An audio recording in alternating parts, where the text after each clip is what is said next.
All right, so we are at our texture point. I see I've been wearing a respirator. I've just got the 8001 on that. I want to give that 10-15 minutes. Want it to be tacky, not completely dry whenever you top coat that. So now we're gonna set up our gun, obviously, and then get our texture set up. So what's that going to be? That is XO2 A, B, and C. So poly blend resin activator, the magic sauce. We're going to do a custom, this is Chevy Olympic, what is it, 8624W, I believe, and then add a ultra resin sand for the anti-slip on the texture steps, all that good stuff, so stay tuned.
texture.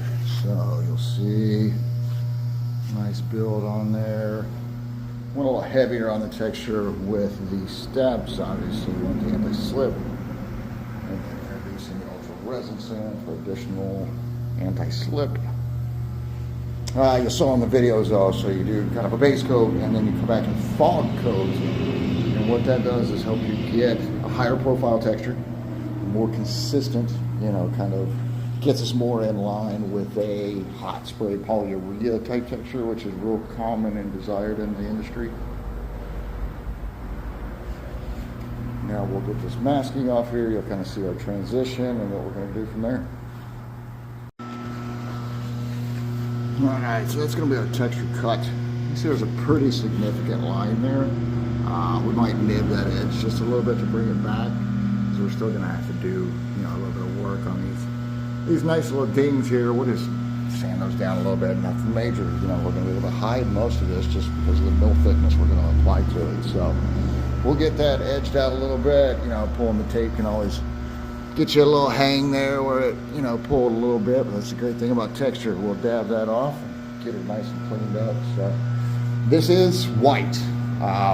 One thing to keep in mind, polyurethane blend in our resin, polyurethane and white do not get along. So we overload the base coat, the XO2 coat, and then we're going to come back with a base coat. You can use urethanes, polyurethanes, a variety of things. That will lock in your base, allow for the true white, keep the UV from doing what UV does to polyurethane, and give us a nice, beautiful finish. So stay tuned, we'll be back to do some more. Alright, here we are back. We've got our texture wrapped up. We're going to address some of our more obvious chip spots, get those cleaned up a little bit. Nothing perfect. I mean, we're not doing a ton of body work here.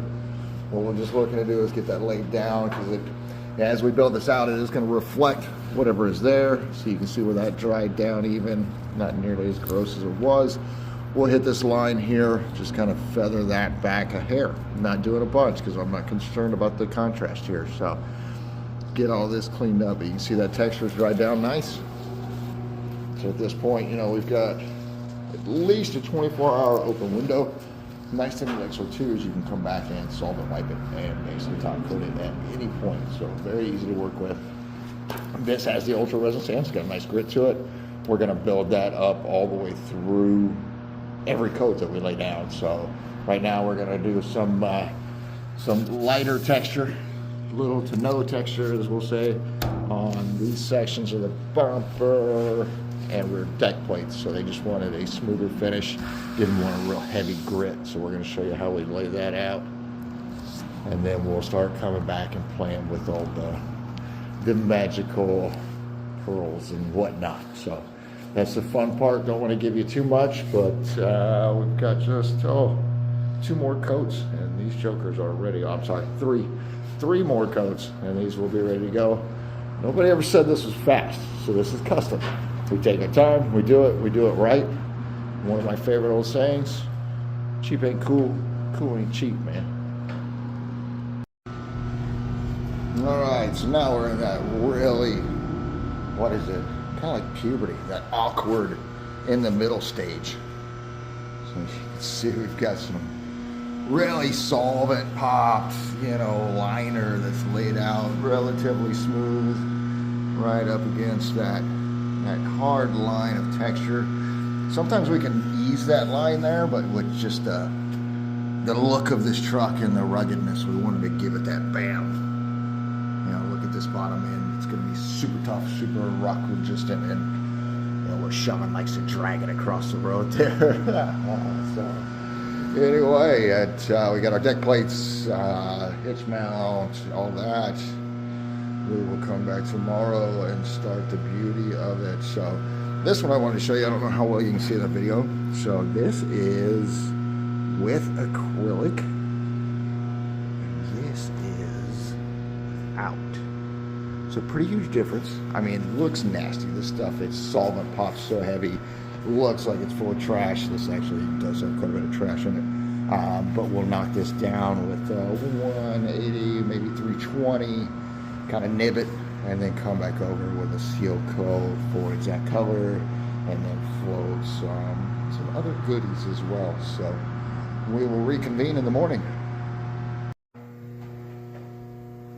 All right, we are true white. So you can see, still maintain the texture. Always going to bury it a little bit. That's why I recommend, make sure you get your base texture heavier than you want the final finish to be. We're stacking so many layers that it's going to mute it down, or lay it down a little bit, I guess you would say.